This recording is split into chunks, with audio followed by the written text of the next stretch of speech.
ជំរាបសួរនិងសូមគោរពដល់ពុកម៉ែបងប្អូនទាំងអស់គ្នាដែលចូលមកកាន់ Channel របស់ Admin ដើម្បីទស្សនាវីដេអូតម្រុយឆ្នោតយួន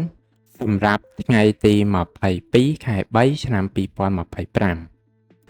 សម្រាប់វេលាម៉ោង4កន្លះនិងម៉ោង6កន្លះដូច្នេះកុំបង្អង់យូរសូមពុកម៉ែបងប្អូនកលេចមកមើលតម្រុយ2លេខ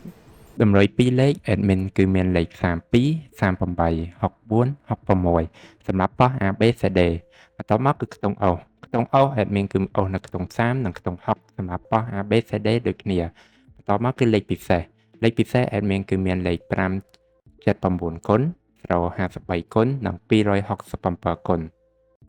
ដែលលេខទាំងអស់នេះសុទ្ធសឹងតែជាលេខដែលមានសង្ឃឹមថានឹងចេញខ្ពស់សម្រាប់ថ្ងៃនេះអរគុណពុកម៉ែបងប្អូនទាំងអស់គ្នាដែលបានទស្សនាវីដេអូនេះពីដើមរហូតដល់ចប់ក៏ជូនពរពុកម៉ែបងប្អូនទាំងអស់គ្នាធ្វើការសងសំណាននៅថ្ងៃថ្មីទទួលបាននូវការហេងឆ្នះចំទាំងអស់គ្នាជាចុងក្រោយ Admin សូមពុកម៉ែបងប្អូនជួយ Like Subscribe និង Share ដើម្បីជាកម្លាំងចិត្តដល់ Admin ផងនិងដើម្បីពុកម៉ែបងប្អូនទាំងអស់គ្នាទទួលបាននូវវីដេអូថ្មីបានឆាប់រហ័សផងដែរដូច្នេះ Admin សូមជម្រាបលានិងជួបគ្នានៅវីដេអូក្រោយ